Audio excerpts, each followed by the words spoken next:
Για τον Ταρέμι, η προβολή από τον Πέτκοπ, πέναλτι για τον Ολυμπιακό το 17.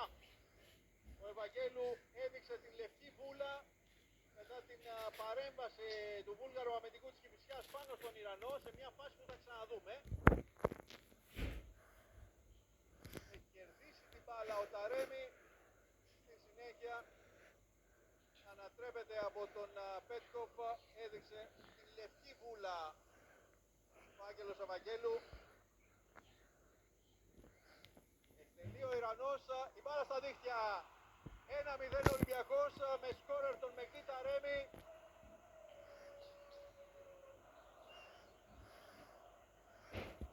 Τώρα η πάσα του Πόμπο στο χώρο για τον Παντελίδη, ο οποίος θα μπει στην περιοχή, θα σουτάρει δυνατά. 1-1 η Κηφισιά με τον Παντελίδη να σκοράρει και σε αυτό το μάτσα κόντρα στους ερυθρόλευκους στο 23.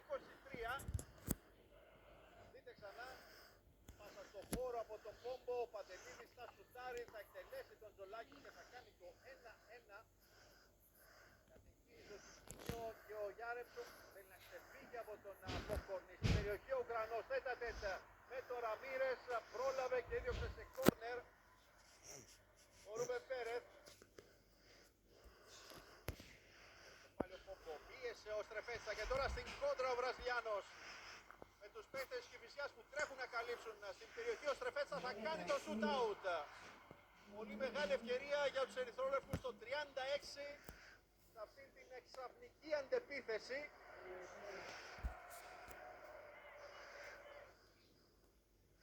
Για του Ρέτσου, για τον Γιάρεμτσουκ, ο Πέτσκοπ έκοψε, ο Τσικίνιο σουτάρει, η μπάλα out. Πολύ μεγάλη ευκαιρία με τον Πορτογάλο που εκτέλεσε με το αριστερό. Το ξοποκόνει Γιάρεμτσουκ, δοκιμάζει το σουτ, ο Ραμίρες με το σώμα, Ταρέμι. Πρόλαβε ο Ραμίρες και μάζεψε μπροστά. Και αποχωρεί ο Τενέι. Αφήνοντας το περιβραχιόνιο τον Ούγκο Σόουζα, τον αγκαλιάζει ο Πορτογάλος. Είναι η τελευταία του εμφάνιση με την φανέλα της ομάδας των Βορείων Προαστίων. Έχει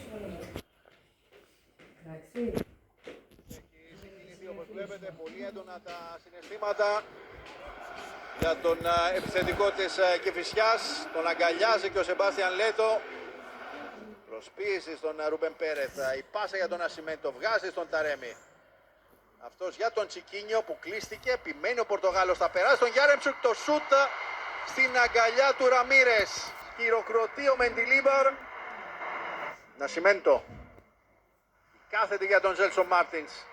Θα κάνει το γύρισμα ο Γιάρεμτσουκ. Πλασάρει. Ο Ραμίρες θα μπλοκάρει. Στο 85. Δεν μπόρεσε ο Κρανός να στείλει την μπάλα πάνω από τον goalkeeper της Κηφισιάς. Γιανκόν. Σημαίνει ο Γάλλος. Θα κερδίσει το φάουλ από τον Παντελίδη. Δεύτερη κίτρινη στον σκόρερ της Κηφισιάς. Αποβάλλεται τώρα ο παίκτης της Κηφισιάς. Ο Ρέτσος του ζητάει να φύγει από την άλλη πλευρά για να μην διανύσει περισσότερα μέτρα. Αρκετά νεύρα σε αυτό το χρονικό σημείο των καθυστερήσεων πλέον παιχνιδιού. Έτοιμος ο Μουζακίτης. Μπάλα στον Ζέλσον Μάρτινς που κάνει το σούτ πάνω στο σώμα του Ποκόρνη. Θα ξαναδούμε αυτή τη φάση.